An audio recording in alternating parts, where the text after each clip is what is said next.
বাংলাদেশে হচ্ছে বেসিক্যালি চারটা টাইপের হচ্ছে কোম্পানি কন্ডিশন আছে। হ্যাঁ, সবচেয়ে সিম্পলটা হচ্ছে গিয়ে প্রপার্টিশিপ, যেখানে হচ্ছে আপনি একাই হচ্ছে কোম্পানির মালিক, কোনো অংশীদার নাই, আপনার একাই ইনভেস্টমেন্ট। হ্যাঁ, এবং আপনি যখন চলে যাবেন কোম্পানির কোনো অস্তিত্ব থাকবে না। এক্সাম্পল কি, মুদির দোকান ইজিলি। হ্যাঁ, অথবা হচ্ছে কি একটা ট্রেডিং কর্পোরেশন, ঠিক আছে, ইনট্রট সিমেন্ট কিংবা হচ্ছে গিয়ে ছোট একটা ট্রেডিং হাউস, ঠিক আছে, এটা হলো এক্সাম্পল। এবং প্রপার্টিশিপ অনেক বড় স্কেল, যেমন ধরেন একটা সিএনজি পাম্প হতে পারে, পেট্রোল পাম্প হতে পারে, একটা হচ্ছে জাহাজের কোম্পানি হতে পারে। হ্যাঁ, কিন্তু স্কেলটা হচ্ছে খুব ছোট আর কি। আমরা কোম্পানিগুলোকে তিনটা ইন্ডেক্সে আমরা মাপবো। একটা হচ্ছে স্কেল, কত বড় সেই কোম্পানি। হ্যাঁ, দ্বিতীয় হচ্ছে ইনভেস্টমেন্ট, তৃতীয়টা হচ্ছে পারপিচুইটি।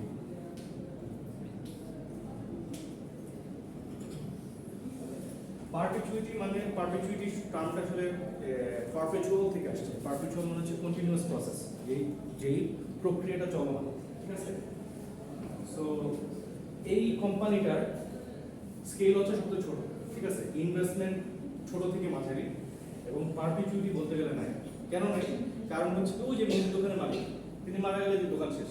হ্যাঁ, আনলেস সামবডি টেকস ওভার। হ্যাঁ, ধরেন মুদির দোকানই তার ছেলেকে দিয়ে গেল, কিন্তু ধরেন তার ছেলে হচ্ছে গিয়ে পরে শহরে এসে বিশ্ববিদ্যালয়ে পড়ালেখা করে সে হচ্ছে চাকরির ভিতরে ঢুকে গেছে, তখন তো ওই দোকান চলবে না, তখন উনি চলে যাবেন, ওই দোকানও শেষ, ঠিক আছে। নেক্সট যেটা, সেটা হচ্ছে পার্টনারশিপ। আমরা শর্ট হচ্ছে পিআর লিখি, ঠিক আছে, অথবা পিএন। হ্যাঁ, তো এখানে আমরা যেটা দেখতে পাই, পার্টনারশিপ বিজনেসটা কি হবে?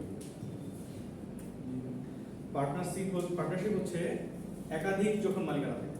হ্যাঁ, এবং পার্টনারশিপের সাথে কিছু রেগুলেশন চলে আসে। আপনি হচ্ছে কি মানে যখন পার্টনারশিপ বিজনেসে যাবেন, মানে বিজনেস করার আগে কিছু ডকুমেন্ট আপনার শুরুতেই করতে হয়। আপনারা যারা ব্যবসা বাণিজ্যের সাথে সম্পৃক্ত ছিলেন বা মোটামুটি এগুলো নিয়ে একটু ধারণা রাখেন, তারা দেখবেন যে একটা ব্যবসা করতে গেলে ন্যূনতম একটা ডকুমেন্ট লাগে। ট্রেড লাইসেন্স লাগে, পার্সোনাল টিন নাম্বার লাগে, ব্যাংক অ্যাকাউন্ট লাগে, বিন রেজিস্ট্রেশন লাগে। হ্যাঁ, আর সেটআপ একটা লাগে, বিজনেসের সেটআপ আর কি। হ্যাঁ, এখন তিন বিন এগুলো কি জানেন জিনিসগুলো কি? আচ্ছা, প্রথমত ট্রেড লাইসেন্স লাগে। আপনি যে ব্যবসা করবেন, ব্যবসা করার জন্য সরকারি একটা অনুমোদন লাগে, এটা হচ্ছে বিন লাইসেন্স, লাগে certificate will take permission from the government to do a business. হ্যাঁ, খুব easy, is basically free. TIN certificate হচ্ছে একটা ট্যাক্স, টিনের ফুল ফর্ম হচ্ছে ট্যাক্স আইডেন্টিফিকেশন নাম্বার। হ্যাঁ, which is issued to a person who is trying to do a business. হ্যাঁ, এই identification নাম্বারটা কি হয়, যখন আপনার ট্যাক্সেবল ইনকাম হয় সেখান থেকে আপনার ট্যাক্স রিটার্ন জমা দেওয়া হয় এবং আপনার নাম্বারের এগেইনস্টে, ঠিক আছে। এরপরে হচ্ছে ব্যাংক অ্যাকাউন্ট। এখন আপনি প্রশ্ন করতে পারেন, আমার তো ব্যাংক অ্যাকাউন্ট আছে, আমি কেন একটা বাড়তি ব্যাংক অ্যাকাউন্ট করবো? এই মনোভাব ধরেন বাংলাদেশের অধিকাংশ ব্যবসায়ীদের, যারা হচ্ছে প্রপার্টিশিপ বিজনেস করে, গ্যাঞ্জাম থেকে কি দেখেন? দেখা হচ্ছে গিয়ে লেটস সে আপনি এক্স টাকা ইনভেস্ট করছেন, ঠিক আছে, এক্স টাকা ইনভেস্টমেন্ট করে আপনার রিটার্ন আসছে ওয়াই অ্যামাউন্ট, ঠিক আছে। এখন আপনি এই ওয়াই অ্যামাউন্টের টাকা যদি আপনি আপনার নিজের ব্যাংক অ্যাকাউন্টে রাখেন, হ্যাঁ, এবং এভাবে ব্যবসা চালান, there is a risk, meaning ধরেন আপনি যখন আপনার নিজের অ্যাকাউন্টে বারবার ফেরত আসছে টাকাটা, তখন কিন্তু একটা সময় ট্রেসেবিলিটি চলে যাবে, কোনটা আমার বিজনেসের থেকে টাকা আর কোনটা আমার আগে থেকে ছিল। হ্যাঁ, এটা যেমন একটা রিস্ক। আরেকটা রিস্ক হচ্ছে যে ধরেন আপনি একটা মাসে বেশি স্পেন্ড করে ফেলছেন, হ্যাঁ, তখন দেখা যাচ্ছে যে আপনার যে অরিজিনাল পুঁজি এক্স অ্যামাউন্ট ওটা থেকে কমে গেছে, ওয়াই তো নাই, এক্স এর থেকে কমে গেছে। হ্যাঁ, এই এক্স থেকে যে কমে গেল, তখন হচ্ছে আপনার বিজনেস কন্টিনিউশন একটা বাধা হয়ে দাঁড়াবে, ঠিক আছে। এই যে এক্সটা, আমি যেটা কথা বলতেছি বারবার, এক্সটা হচ্ছে ওয়ার্কিং ক্যাপিটাল।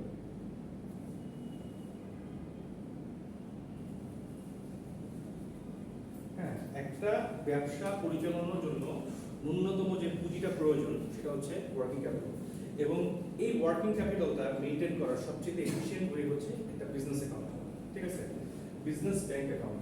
বিজনেস ব্যাংক অ্যাকাউন্টে থাকলে ওই টাকাটা ওখানে গচ্ছিত থাকতেছে। হ্যাঁ, এবং আপনি একটা হিসাব রাখতে পারতেছেন, এবং তখন আপনার হচ্ছে একটা ট্রেসেবিলিটি থাকতেছে, ঠিক আছে, আমার নেক্সট কোয়ার্টারে আমার এত টাকা ধরল, আমি ঠিক আছে ওই টাকাটা রেখে বাকি টাকা যেটা আমার ডিসপোজেবল আছে ওখান থেকে আমি খরচ করবো, তখন একটা ট্রেসেবিলিটি থাকবে। পরবর্তীতে ট্যাক্স মেক্সের ক্ষেত্রে এটা হচ্ছে অনেক এবং ট্যাক্সেশনের জন্য তো এটা মাস্ট বিজনেস অ্যাকাউন্ট থাকতে হবে। তাহলে আপনি ট্যাক্স ফাইল কিভাবে করবেন, হ্যাঁ? তো যখন আপনি পার্টনারশিপে যাবেন, পার্টনারশিপে যে এটার সাথে আরেকটা জিনিস অ্যাড হবে, যে ডকুমেন্টগুলো বললাম এটার সাথে আরেকটা অ্যাড হবে, সেটা হচ্ছে গিয়ে মেমোরেন্ডাম অফ আন্ডারস্ট্যান্ডিং অথবা পার্টনারশিপ এগ্রিমেন্ট, যেখানে আপনার ইনভেস্টমেন্টের বেসিসে পার্টনারশিপের ডিস্ট্রিবিউশন দিতে হবে। ডিস্ট্রিবিউশনটা কি? লেটস সে আগে আপনি একাই বসেন, হ্যাঁ, যেখানে আপনার 100% ওনারশিপ ছিল। এখন ওইখানে আপনার ধরেন 100 টাকা বিজনেস, তখন একজন 20 টাকাতে ইনভেস্টরের বিষয় করতে, সেখানে আপনি তাকে লেটস সে 30% বিজনেস শেয়ারস দিলেন, তখন ওই ডিস্ট্রিবিউশন লেখা থাকবে যে 70% আপনি ওন করতেছেন, 30% সে ওন করতেছেন, হ্যাঁ।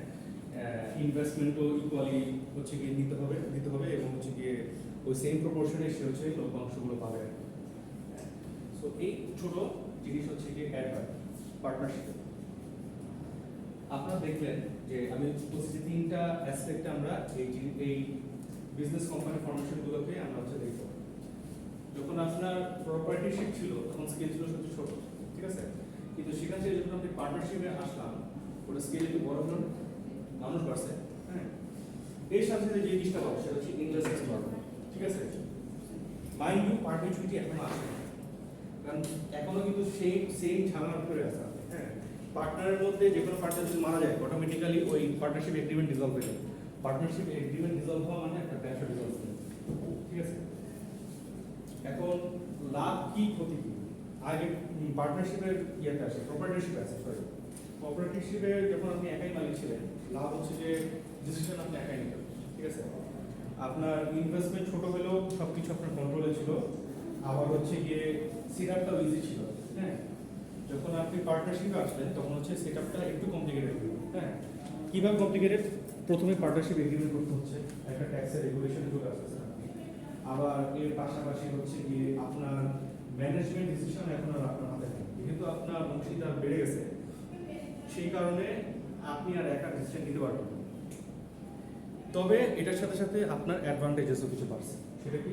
আপনার আগে 10 টাকার ব্যবসা করতেন, এখন আপনার লেটসে 12 টাকা আছে বা 14 টাকা। আপনার ইনভেস্টমেন্ট পুরোটা বাড়ছে, তার মানে হচ্ছে আপনার ব্যবসা করে দিতে পারবেন। এর পাশাপাশি ধরেন সেই যাকে আপনি পার্টনার হিসেবে নিয়েছেন তাকে তো আপনি বুঝে শুনে নিয়েছেন, তাই না? শুধুমাত্র টাকার জন্য কেউ পার্টনারশিপ ইউজুয়ালি করে না, হ্যাঁ। তো কি কারণে নিয়েছেন? Skill set. He has a different set of skills which you think would contribute to the business. তো হয় কি, যখন জয়েন্ট কোলাবোরেটিভ একটা অ্যাপ্রোচ নেওয়া হয় with a bigger investment, definitely বিজনেসের স্কেল থেকে বড় হবে, হ্যাঁ। আচ্ছা, তাহলে কি আমরা পার্টনারশিপ আর প্রপার্টনারশিপের মোটামুটি তফাৎ আর ফর্মেশন বুঝতে পারছি? আগে সামনের দিকে যাবো। আচ্ছা, এখন হচ্ছে গিয়ে বিজনেসের কোম্পানি ধরে হচ্ছে কি আপনি পার্টনারশিপ চালিয়েছেন অনেকে, হ্যাঁ। এখন আপনি আরেকটু বড় করতে চান ব্যবসা, তখন আপনি আসবেন হচ্ছে লিমিটেড লায়াবিলিটি কোম্পানিতে, হ্যাঁ। লিমিটেড লায়াবিলিটি মানে কি? লিমিটেড লায়াবিলিটি হচ্ছে কি গভর্নমেন্টের কাছ থেকে পারমিশন নিয়ে হচ্ছে কি আপনি একটা বিগার কর্পোরেশন ফর্ম করলেন উইথ বিগার ইনভেস্টমেন্টস, ঠিক আছে। লিমিটেড লায়াবিলিটি কখন করতে পারে মানুষ? যখন হচ্ছে কি একটা সার্টেন লেভেল অফ ক্যাপিটাল তারা অলরেডি রিলিজ করে ফেলছে। বাংলাদেশের যেটা মনে হয় বেঞ্চমার্কটা মনে হয় 3 কোটি টাকা, বেশি হতে পারে, হ্যাঁ। এটাকে আমরা লিখলাম এলএলসি। এলএলসি ফরম্যাটটা কি? একটা বোর্ড অফ ডিরেক্টরস থাকবে, ওরা কোম্পানি ডিসিশনস নেবে, হ্যাঁ। এবং এটার একটা ইউনিক ফ্যাক্টর আছে এলএলসি, এতক্ষণ পর্যন্ত আপনি সরাসরি আপনার ব্যবসার সাথে কানেক্টেড ছিলেন, হ্যাঁ। এই প্রথমবার দেখা যাচ্ছে যে বিজনেস আর আপনি দুজন ডিফারেন্ট এন্টিটি। তো বিজনেসের একটা পার্সোনালিটি আছে, হ্যাঁ। কিভাবে? যখন ব্যবসা লস করবে বা ধরেন হচ্ছে কোনো একটা কারণে একটা বিজনেসের এক ইয়ারে পারফরমেন্স করতে পারছে না, ওইটার জন্য আপনি যদি কোনো পে অফ মিস করেন কোনো লোনে, ওটার জন্য আপনার গাড়ি বাড়ি টান দিবেন, কারণ হচ্ছে কি ওই পার্টিকুলার লোনটার জন্য বিজনেস দায়ী। তখন বিজনেস আর ইনভেস্টার্স তখন একটা সেপারেশন চলে আসে, কারণ বিজনেস আর ইনভেস্টার্স, হ্যাঁ, দুইটা আলাদা এন্টিটি হয়ে যায়, ঠিক আছে। আলাদা এন্টিটি হওয়ার কারণে তাদের ব্যক্তিগত লায়াবিলিটি কমে গেল না, দায়বদ্ধতা কমে গেল না, এই কারণে বলা হয় লিমিটেড লায়াবিলিটি, ঠিক আছে। এটার মানে ভালো দিক আছে বেশ কিছু। ভালো দিক হচ্ছে গিয়ে ধরেন হচ্ছে আপনার হলো লিমিটেড লায়াবিলিটি যখন করতেছেন তখন হচ্ছে গিয়ে আপনার হলো মানে আপনার পার্সোনালি ওই ব্যবসার যে চাপ আপনার পার্সোনাল ইনকামে আর খুব একটা বেশি, হ্যাঁ অবভিয়াসলি আপনি ব্যবসা এখন ওই লেভেলে নিয়ে গেছেন যখন হচ্ছে গিয়ে আপনার হলো মানে পার্সোনাল ইনকাম অনেক ভালো, ঠিক আছে। তারপরে ইনকাম ডিস্ট্রিবিউশনের একটা হচ্ছে কি ফ্লেক্সিবিলিটি আছে, হ্যাঁ যেটা হচ্ছে কি যে আপনি চাইলে আপনার শেয়ারগুলো আপনি আপনার মতো সেট আপ করতে পারবেন কিভাবে। ইট ডাজন্ট ম্যাটার কি কত টাকা ইনভেস্ট করছে, হ্যাঁ বোর্ড যখন ডিসিশন নিবে যে ঠিক আছে এ হলো এ পাবে হচ্ছে কি হলো 10%, বি পাবে হচ্ছে 25%, সি পাবে হচ্ছে 30%, হ্যাঁ ডি পাবে 5%, ওইভাবে সেট করার একটা সুযোগ আছে লিমিটেড লায়াবিলিটি কোম্পানিতে। যেভাবে শেয়ারগুলো ডিজাইন করা হবে ওইভাবে বেশি পাবে। It is not connected to investment. হ্যাঁ হতে পারে এ ইনভেস্ট করছে 10 টাকা, বি কানেক্ট ইনভেস্ট করছে 220 টাকা, কথার কথা, হ্যাঁ কিন্তু কেন সে ইকুয়াল শেয়ার পাবে না বা বেশি শেয়ার পাবে না? এর মেইন কারণটা হচ্ছে যখন এ ব্যবসা করতেছিল একাই করতেছিল ওই ওই জিরো থেকে কোম্পানিটাকে ওই লেভেলে নিয়ে আসছে যখন হচ্ছে 220 টাকার ইনভেস্টমেন্ট সে নিয়ে আসতে পারে, তাই না? So it will not be fair যে শুধুমাত্র টাকার বিনিময়ে সে হচ্ছে তার শেয়ার ছেড়ে দেবে। তখন তার ওই রুলিং রাইট থাকবে টু ডিসাইড যে আমি কত টাকা শেয়ার আমি তাকে দিলাম, ঠিক আছে। এখানে হচ্ছে কি অপারেশনস একটু অনেক রিলেটিভলি একটু সিম্পল। তখন হচ্ছে কি ধরুন আগে যেটা সম্পূর্ণ আপনার নিজেরা বা পার্টনাররা ম্যানেজ করতেছিলেন, যখন লিমিটেড লায়াবিলিটি হয়ে গেল তখন আপনার বোর্ড পুরো জিনিসটাকে ম্যানেজ করতেছে, হ্যাঁ আর টপ ম্যানেজমেন্ট হিসেবে আপনারা আছে যারা হচ্ছে মালিক কোম্পানির। তবে এটা চ্যালেঞ্জ আছে বেশ কিছু, যেমন ধরেন প্রপার্টনারশিপ আর পার্টনারশিপে দেখা গেল যে আপনার যদি টাকা পয়সা লাগে, আপনার ধরেন প্রপার্টনারশিপ বিজনেস আপনি একাই করতেছেন মুদির দোকান, হ্যাঁ কিন্তু আপনার ফান্ডের প্রয়োজন হলো, দরকার হলো যে আপনি স্বপ্ন আগে একটা চালাইছেন মুদির দোকান, আপনার স্বপ্ন একটা জেনারেল স্টোর বানাবেন, সেখানে কিন্তু আপনি একটা পার্টনারশিপ এগ্রিমেন্ট করে আরেকজন পার্টনার নিয়ে আপনি হচ্ছে কি ইনভেস্টমেন্ট রেজ করতে পারবেন, ঠিক আছে। কিন্তু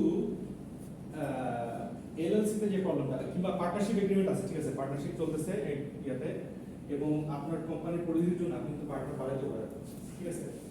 লিমিটেড লায়াবিলিটিতে চ্যালেঞ্জ যেটা সেটা হচ্ছে মেমোরেন্ডাম অফ আর্টিকেলে যারা যারা পার্টনার আছে এর বাইরে পার্টনার আপনি নিতে পারবেন না, যারা আছে তারাই ফিক্সড, এর থেকে বেশি আপনি পার্টনার নিতে পারবেন না।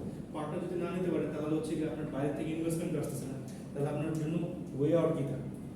শুধুমাত্র থাকলো ব্যাংক লোন অথবা ফ্রেন্ডস এন্ড ফ্যামিলি, কিন্তু that do not against shares, কারণ শেয়ার বেচার কোনো সুযোগ এখানে নাই, ঠিক আছে। এইখানেও আরেকটা চ্যালেঞ্জ দেখা যাচ্ছে সেটা হচ্ছে যে যেটা বললাম থার্ড সেক্টর পারপিচুইটি, কোম্পানির কন্টিনিউটিটা থাকতেছে না। এখানেও ওই সেম রেগুলেশন অ্যাপ্লাইজ যে when one of the partner dies or one of the board director dies, the memorandum of article it dissolves. Dissolve মানে হচ্ছে ওটার এক্সিস্টেন্স থাকে না, ওটার এক্সিস্টেন্স যখন না থাকে তখন কোম্পানি নিয়ে গেছে। আনটিল আনলেস আপনি নেক্সট অফ কিন কাউকে হচ্ছে কি রিপ্লেসমেন্ট হিসেবে দিয়ে যান যে আমার পরিবর্তে আমার অবর্তমানে ও টেক প্লেস করবে, ঠিক আছে। এটা গেল হচ্ছে কি প্রপার্টনারশিপ থেকে পার্টনারশিপ, তার থেকে হচ্ছে কি লিমিটেড লায়াবিলিটি কোম্পানি, হ্যাঁ। আমরা এখন সবচেয়ে বিগেস্ট টাইপ অফ কোম্পানিতে যাব, সেটা হচ্ছে পাবলিক লিমিটেড কোম্পানি অথবা পিএলসি, হ্যাঁ। পিএলসিটা হচ্ছে গিয়ে কিছুটা লিমিটেড লায়াবিলিটির মতো হলেও it's a world of a difference, হ্যাঁ। এটার মেইন যে ডিফারেন্সটা সেটা হচ্ছে যে এটার যে বোর্ড অফ ডিরেক্টরস এটা জরুরি না যে মালিক পক্ষে থাকতে হবে, ঠিক আছে। মালিক পক্ষ ছাড়াও বোর্ড অফ ডিরেক্টরস রান করতে পারে এবং বোর্ড অফ ডিরেক্টরস চাইলে মালিককে বের করে দিতে পারে, ঠিক আছে। নাম্বার 1। নাম্বার 2 হচ্ছে এটার যত পারফরম্যান্স লাভ ক্ষতির যত হিসাব ব্যালেন্স শিট এটা হচ্ছে পাবলিকলি প্রেজেন্ট করতে হয়। এটা এক্সাম্পল দেখবো তাই, এবং এটা খুব ঐতিহাসিক একটা এক্সাম্পল আছে, হ্যাঁ। সো মালিক যে হচ্ছে কি থেকে আর হচ্ছে কি আপনার যে কোম্পানির যে পারফরম্যান্স হচ্ছে, হ্যাঁ লাভ ক্ষতির যে হিসাবটা এটা হচ্ছে কি পাবলিকলি প্রেজেন্ট করতে হবে। কারণ যখন আপনি limited liability company public limited company হিসেবে নিজেকে রেজিস্টার করতেছেন, রেজিস্ট্রেশনটা কোথায় হয়? রেজিস্ট্রেশনটা হয় হচ্ছে কি ঢাকা স্টক এক্সচেঞ্জে বা চিরং স্টক এক্সচেঞ্জে।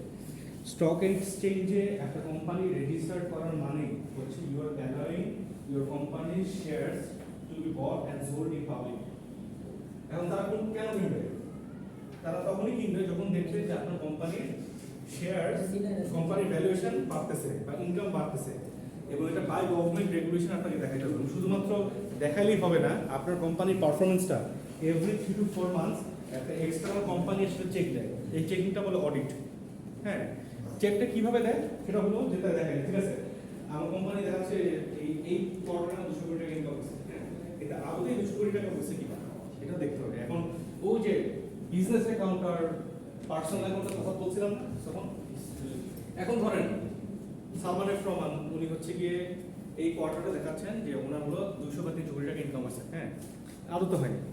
উনি কি ট্রিগারি করছেন? ওনার হচ্ছে পার্সোনাল ব্যাংক অ্যাকাউন্ট থেকে বা অফশোর অ্যাকাউন্ট থেকে ওই ঠিক অডিটের টাইমে ওই টাকাটা নিয়ে আসছে টেম্পোরারি, জাস্ট দেখানোর জন্য। হ্যাঁ, এখন যদি অডিট কোম্পানি স্মার্ট হয় এবং সৎ হয় ওটা বের করে দিতে হবে। তো ঠিক আছে, আমার দেখা যাচ্ছে মানে ক্লিয়ারলি যে এই কোম্পানি থেকে এই প্রোডাক্ট সেল হয়ে এই টাকা রেজ করা সম্ভব না, কিন্তু সে দেখাচ্ছে এটা আর্টিফিশিয়ালি। এবং এই টাকাটা কোথায় ঢুকছে?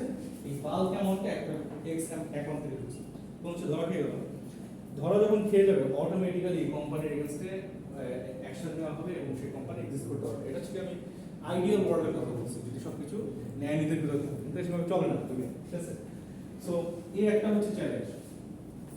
আরো চ্যালেঞ্জ আছে, সেটা হচ্ছে যে এই যে স্টক এক্সচেঞ্জে লিস্ট করা, হ্যাঁ, লিমিটেড পাবলিক লিমিটেড কোম্পানি করে, এটার জন্য একটা হিউজ অ্যামাউন্টের টাকা দিতে হয়, এবং সেই টাকাটা শুধুমাত্র থাকলেই হবে না, ওই টাকা হচ্ছে কি বেসিক্যালি আপনার কোম্পানির ভ্যালুয়েশনের একটা রেশিও। হ্যাঁ, সো আপনার কোম্পানির ভ্যালুয়েশন বা আপনার পারফরমেন্স একটা সার্টেন লেভেলে যাওয়ার পরে বেসিক্যালি আপনি পাবলিক লিমিটেড কোম্পানি হওয়ার যোগ্যতা অর্জন করবেন, ঠিক আছে? আর হচ্ছে এখানে অ্যাডভান্টেজগুলো কি কি?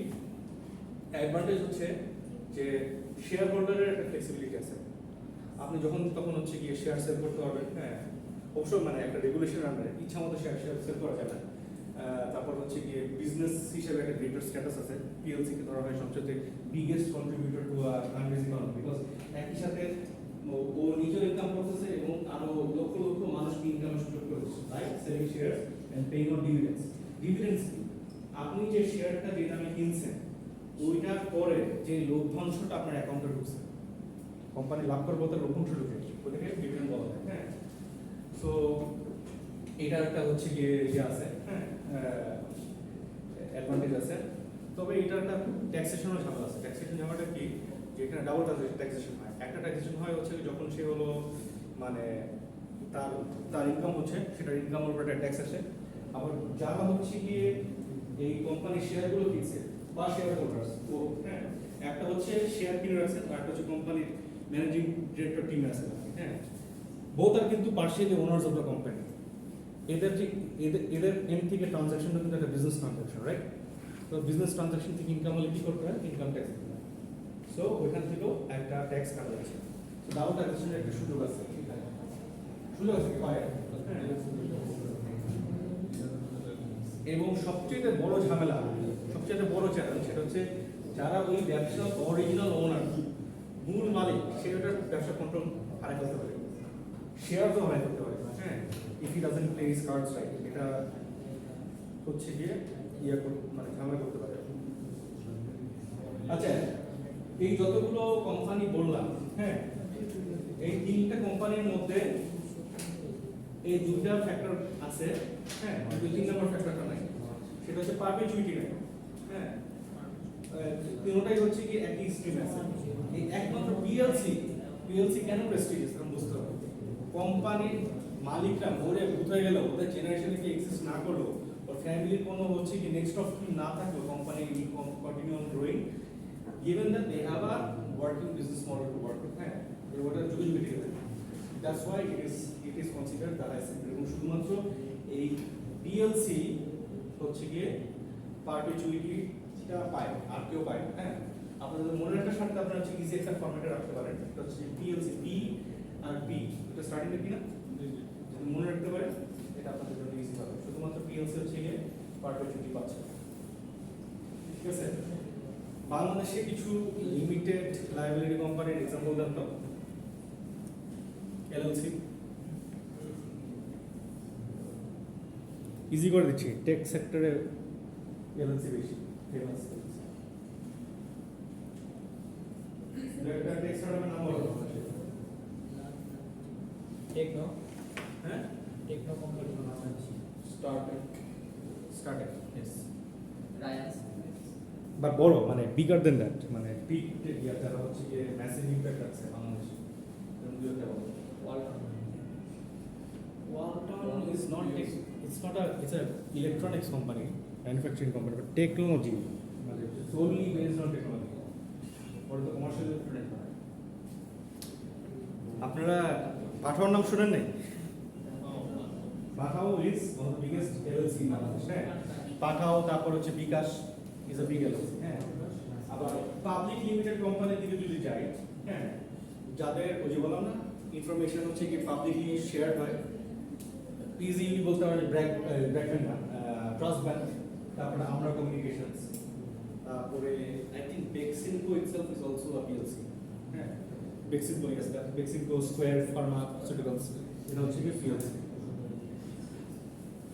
আচ্ছা, এই চারটা কোম্পানি ফরমেশন আপনি কি সবাই বুঝতে পারছেন? কার কনফিউশন আছে এটা বলেন তো?